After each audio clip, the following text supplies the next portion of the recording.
કંઠ, વાણિયાનો વેપાર ને ઠાકુરનો ઠાઠ. ગુજરાતની ન થાય વાત ભાઈ, ગુજરાતની ન થાય વાત. ગુજરાતી હોવું એટલે શું? તો ગુજરાતી એટલે હરતો ફરતો મોજ કરતો, પોતાની શરતે જીવતો, શૂન્યમાંથી સર્જન કરતો અને કહેવતોમાં પણ દેવ ફેરવીને ઘી પાતો ગુજરાતી. અને ગુજરાતના લોકો કેવા, ધીરુભાઈના જેવા આખી દુનિયાને દોડતા કરી દીધા, તો કરશનભાઈના પાવડરે રીન અને ટાઈટને પણ કપડા ધોતા કરી દીધા. આપણા શોષો જીરું અને મસાલાએ કોક અને પેપ્સીને પણ પરસેવા છોડી દીધા. તો સીસીડીને અંફાવે તેવી આપણી એકલી ખેતલા આપા, ત્યારે કહેવાનું મન થાય કે શિયાળે સોરઠ ભલો ઉનાળે ગુજરાત, શિયાળે સોરઠ ભલો ઉનાળે ગુજરાત, ચોમાસે વાગડ ભલો કચડો બારે માસ. જે ગરવી ગુજરાત, જે ગરવી ગુજરાત. અમને ગુજરાતીને નથી કઈ જોઈતું મફત, અમને ગુજરાતીને નથી કઈ જોઈતું મફત. વહીવટમાં એકાને ના કરીએ કદી કપટ. અમે ધંધામાં ઉપાડીએ રીસ અને નથી મંદીની બીક, કારણ કે અહીં તો માંગો 10 ને આપે 20. બેઠો છે એવો દ્વારિકાધીશ એટલે નથી કોઈની બીક, બસ અહીં તો ઠાકર કરે એ જ ઠીક. ગુજરાતની શું વાત કરીએ, ગુજરાતની વાત નિરાળી છે. અહીંની બોલીમાં રણકો છે, અહીંની હવામાં ખુમારી છે.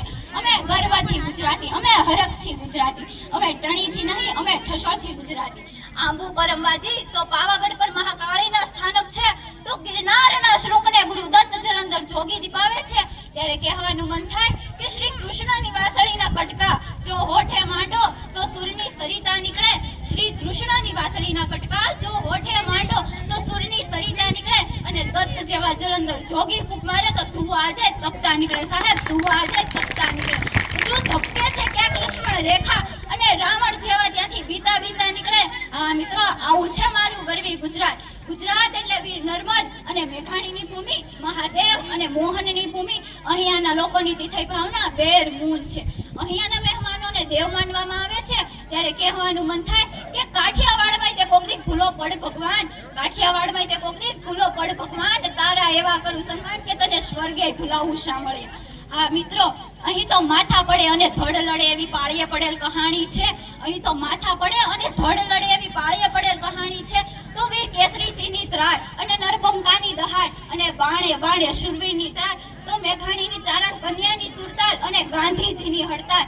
હા મિત્રો, આવું છે મારું ગરવી ગુજરાત. સર્જનારે ગુજરાતને આ જ કામણ આપ્યું છે જે ખૂબ અનમોલ છે. ત્યારે કહેવાનું મન થાય કે દી ઉગે ને દાડે તે ધકતી ઘીની ધાર, દી ઉગે ને દાડે તે ધકતી ઘીની ધાર. સૌ મહેમાનને સરખા ગણીએ, એ છે ગુજરાતના અંધાર. હકીકત જાણવા અહીં 100 તરીકા છે, હકીકત જાણવા અહીં 100 તરીકા છે. હર વ્યક્તિની આંખમાં બે અરીસા છે મિત્રો, હર વ્યક્તિની આંખમાં બે અરીસા છે. અસ્તુ, જય હિન્દ, જય ભારત.